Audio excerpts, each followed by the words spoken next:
tidur awal. Kenapa tidur awal? Bila kita tidur awal, kita bangun awal. Bila dapat kita qiyamul lail, bangun pukul 3 pagi, 4 pagi kita dah bangun subuh-subuh, kita buat qiyamul lail, baca Quran, zikir, solat sunat taubat, solat hajat dan sebagainya. Itu sebab tu kena tidur awal. Kalau tak ada kerja lah. Itu yang pertama, pastikan kita tidur awal. Seawalnya jam 10 malam lah, 10 malam tidur. Jangan kita tidur selepas pukul 12.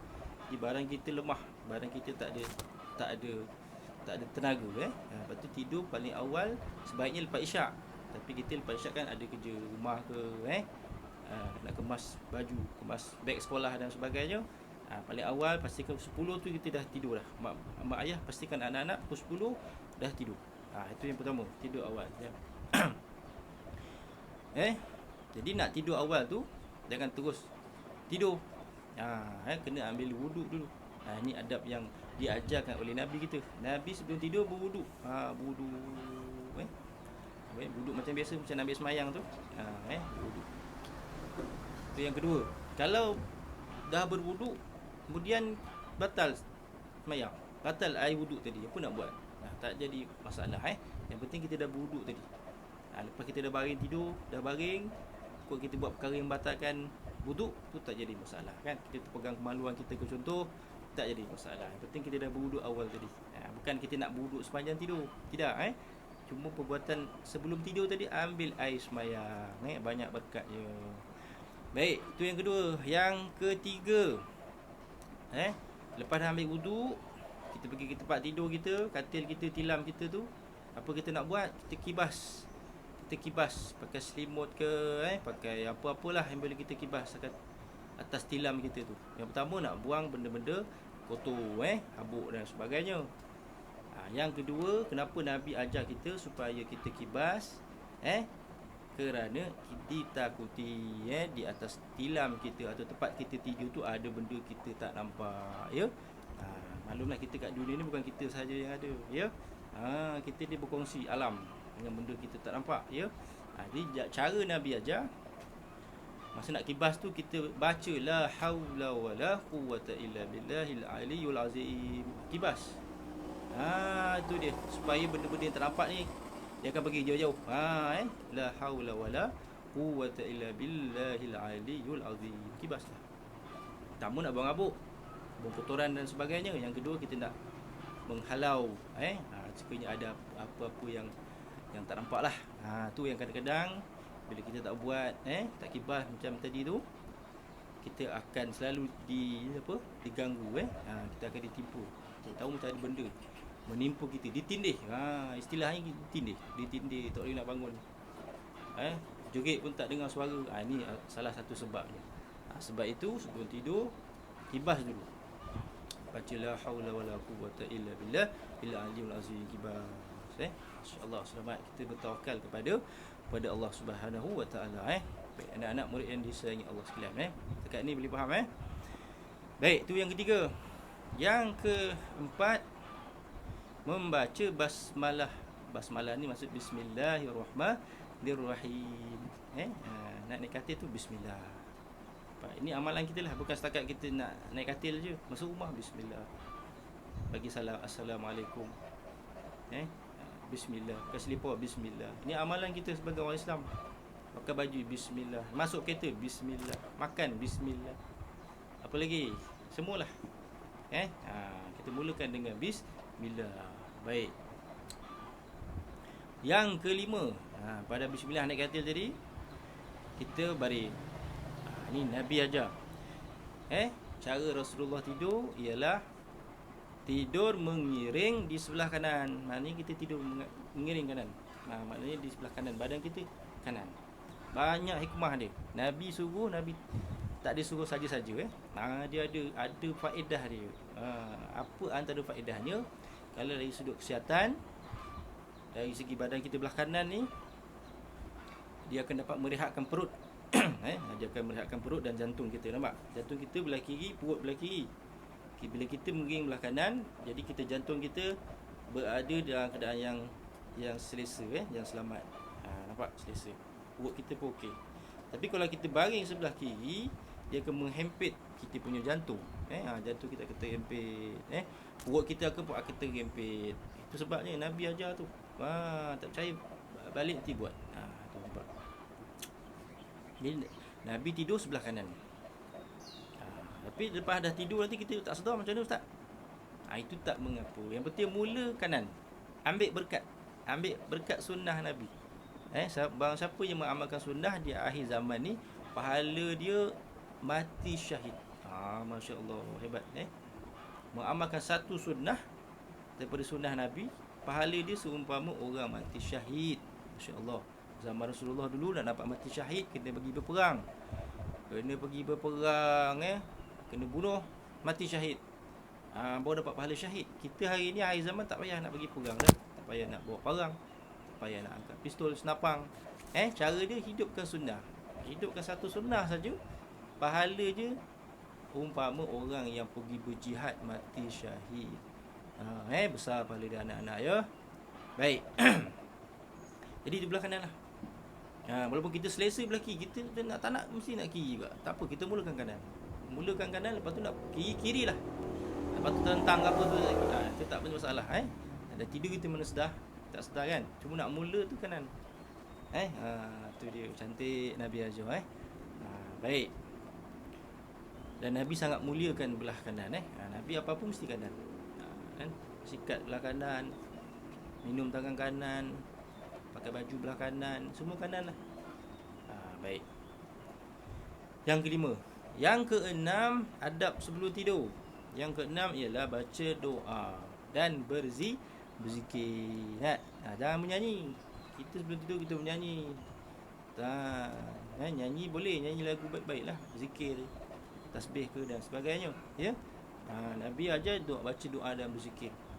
Ialah satu hadis Nabi sebut, barang siapa yang dia datang ke tempat tidurnya, dan dia membaca salah satu surah daripada Al-Quran, satu je, surah Qul Huwallahu Ahad ke, Inna A'tayna ke, yang kita hafal, satu saja Nabi sebut.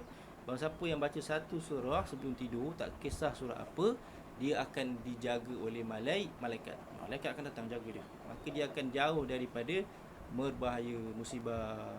Malam tu ada nak masuk curi ke tak jadi, malam tu ada kebakaran ke sepatutnya, kita selamat. Malam-malam nak tidur, buat ada binatang berbisa nak masuk gigit kita, selamat. Pasal malaikat ada jaga. Ini cara Nabi ajar. Nampak? Dia bacalah berzikir, doa dan berzikir. Baca subhanallah walhamdulillah wala ilaha illallah wallahu akbar. Baca 3 kul. 3 kul. Qul huwallahu ahad, Allahus samad, lam yalid wa lam yulad wa lam yakul lahu kufuwan ahad. Baca 3 kali, ulang 3 kali. Barang siapa yang baca surah Al-Ikhlas sekali, umpama dia membaca Quran 1/3. 1/3 Quran tu.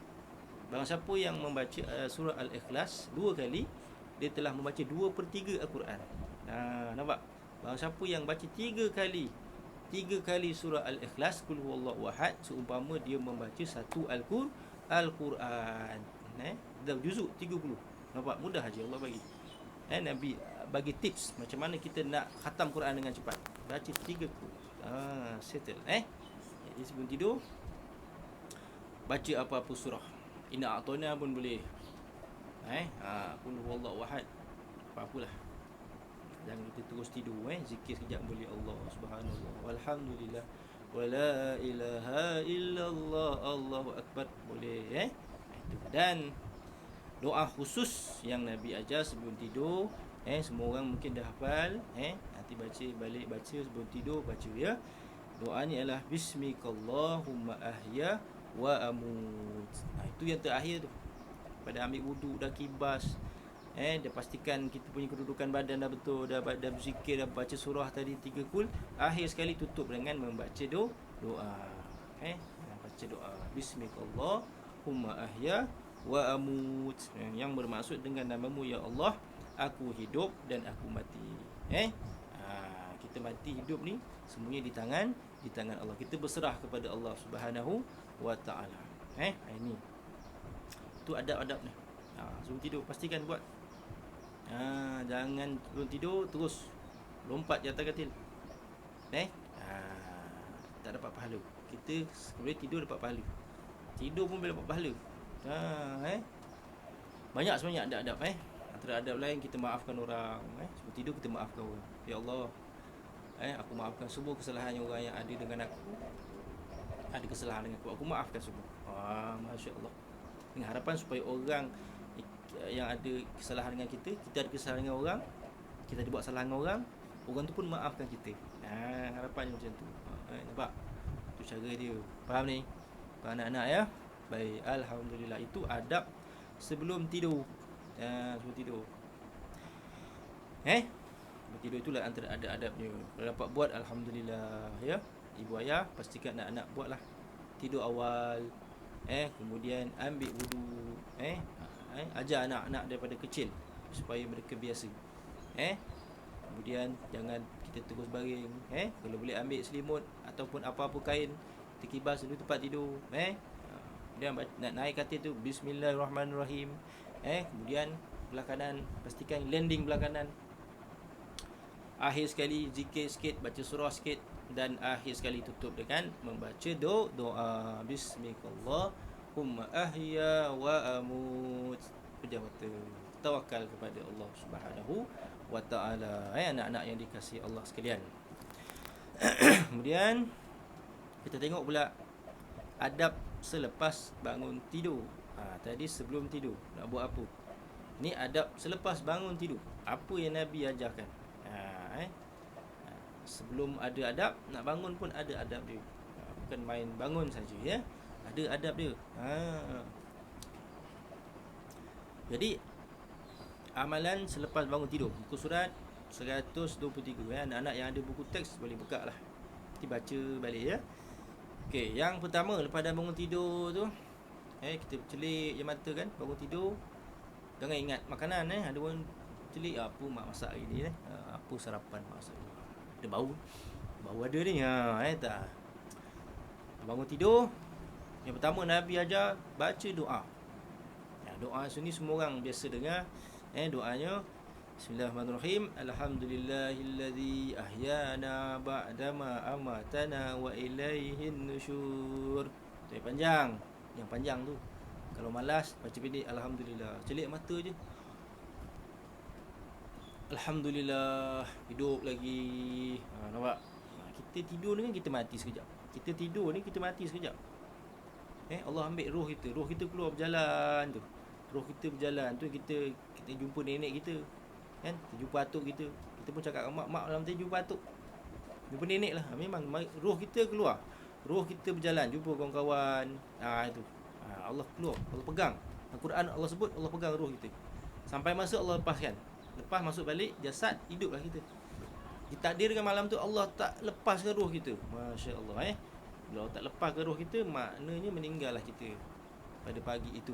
Lepas tu kalau kita celik je mata, perkataan pertama, kalimah pertama sebut alhamdulillah, ya Allah, hidup lagi sehari dunia ni. Nampak? Itu cara dia. Jangan terkebil mata. Ingat duit. Celik mata ingat duit. Jangan. Celik mata ingat masalah, jangan. Celik mata jangan ingat masalah. Memang tak selesai masalah. Celik mata ingat Allah. Celik mata ingat Allah. Alhamdulillah, hidup lagi. InsyaAllah urusan kita akan dimudahkan sepanjang hari itu. Boleh anak-anak ya. Okey, itu yang pertama. Celik mata, Nabi ajar baca doa. Yang pendek alhamdulillah. Yang panjang alhamdulillahillazi ahyana ba'dama amatana wa ilaihin nusyur. Jangan tak baca langsung ya. Okey, baik. Maksudnya segala puji bagi Allah Subhanahu wa taala yang telah menghidupkan kami, telah mematikan kami, dan kepadanya kami dibangkitkan. Nampak? Kita hidup ni, kita mati sekejap. Bila kita dapat bangun tidur celik mata tu, Allah hidupkan balik. Itu. Nampak? Allah hidupkan balik. Alhamdulillah. Syukur kita dapat hidup sehari lagi. Tu yang pertama. Selepas saja kita bangun tidur, lepas kita baca doa yang pertama, apa nak buat? Kemas tempat tidur. Dalam buku ni kemas tempat tidur. Ada orang dia tu bangun ambil wuduk, tak apa. Ini tertib je lah. Yang penting kita buat. Jangan tak buat langsung. Ni ke tertib dia. Pertama baca doa, yang kedua kemas tempat tidur tadi. Tarik-tarik tilam tu, cadar tu tarik, bantal kasi elok sikit nampak? Yang ketiga bangun, pergi bilik air, basuh tangan. Basuh tangan. Basuh tangan ni Ustaz baca dulu nanti Ustaz akan terangkan lagi lah. Yang ketiga basuh tangan. Lepas dah kita kemas tempat tidur, pergi bilik air ke mana ke, basuh tangan. Kenapa basuh tangan? Sebab ketika kita tidur, kita tak perasan tangan kita tu pergi mana, kan? Kita tidur mana kita tahu, kan? Tidur pegang apa? Bebot kita. Pegang korek sini. Kotor. Jadi tangan kita kotor. Sebab tu Nabi ajar bangun tidur basuh tangan dulu. Basuh tangan. Jangan tidur. Masa tidur mana kita perasan korek hidung, korek apa, kan kotor Jadi basuh tangan. Basuh tangan. Kemudian yang keempat, membasuh muka dan mencuci hidung dengan memasukkan air dan menghembuskannya. Ini Nabi ajar. Lepas basuh tangan, ambil air, basuh muka. Lepas basuh muka, cuci, kemudian ambil air sekali lagi, masuk dalam hidung. Sedut. Buang dalam kotoran itu Nabi ajar. Kemudian hembuskan. Buang kotoran dalam. Ini petua untuk orang yang desdung. Barang siapa yang ada desdung, dia kuat bersin, itu cara dia. Ambil air, sedut. Kita nak ambil air semayang tu kan? Kita diajar untuk mengambil wuduk. Yang sunnahnya, ketika berkumur tu, sedut separuh je. Kumur, sedut separuh lagi sedut. Mana serentak? Kumur, masuk hidung. Buang air, hembus hidung. Itu cara dia. Cara sunnah yang betul lah. Ada yang buat asing-asing Ada yang dia kumur 3 kali, basuh hidung. Itu tak berapa tepat. Yang tepatnya dia serentak. Sambil kumur, sambil masukkan air dalam hidung. Macam mana tu? Nanti ada masa kita buat praktikal nak Baik, itu yang keempat. Lepas bangun tidur, baca doa, kemas tempat tidur, pergi bilik air ataupun sinki, basuh tangan, basuh muka, masuk air dalam hidung. Boleh Okey, yang kelima, bersugi. Dalam ni tulis bersuak. Suak ni sugi lah agaknya Bersuak atau memberuh gigi. Bahasa kita beruh gigi lah. Nabi ajar supaya kita gosok gigi. Gosok gigi gosok gigi lah. Itu. Ini adab selepas bangun tidur. Dia sebenarnya banyak versi ni banyak dalam hadis sebut. Ini dah dia susunkan lah. Nak ikut pun boleh, ataupun nak buat lain. Kalau ada dengar di mana-mana ceramah kuliah ke pun boleh ikut. Yang penting daripada baginda Nabi SAW. Ada yang sengaja bangun tu turun mandi. Mandi lagi baik. Barang siapa yang mengamalkan mandi pagi sebelum waktu subuh, tak subuh lagi ni, 4-5 dah pagi, InsyaAllah kesihatan dia. Dia akan jadi sihat tubuh badan. Dia akan dapat menurunkan darah tinggi. Dia akan menstabilkan suhu kita. Ajak amalkan. Bangun awal, mandi sebelum subuh, sangat baik. Dia dapat mengawal kita punya darah kita. Itu dia. Lepas kita dah mandi, ambil wuduk dan sebagainya, bersiap sedialah untuk solat subuh. Ini adab bangun pagi anak-anak. Jangan tidur. Lepas subuh jangan tidur. Kalau ngantuk juga, pergilah keluar rumah. Pergi lari-lari sekejap ke, jogging ke. Senam sikit. Pusing-pusing rumah ke. Berarti jangan tidur, rugi. Kita tidur waktu pagi sangat rugi. Waktu pagi itulah rezeki Allah bagi turun. Kita tidur tak dapatlah rezeki. Nampak? Tu dia. Itu amalan selepas bangun tidur. Jadi nampak gambarannya. Balik rumah amalkan. Jangan bangun pukul 10 pagi. 10 pagi tak ada apa dah. Sarapan pun dah habis. Sarapan pun dah relax habis. Ada rezeki? Tak ada rezeki. Pukul 10 bangun. Nampak? Jadi bangun awal. Bangun awal ni semua kita dapat.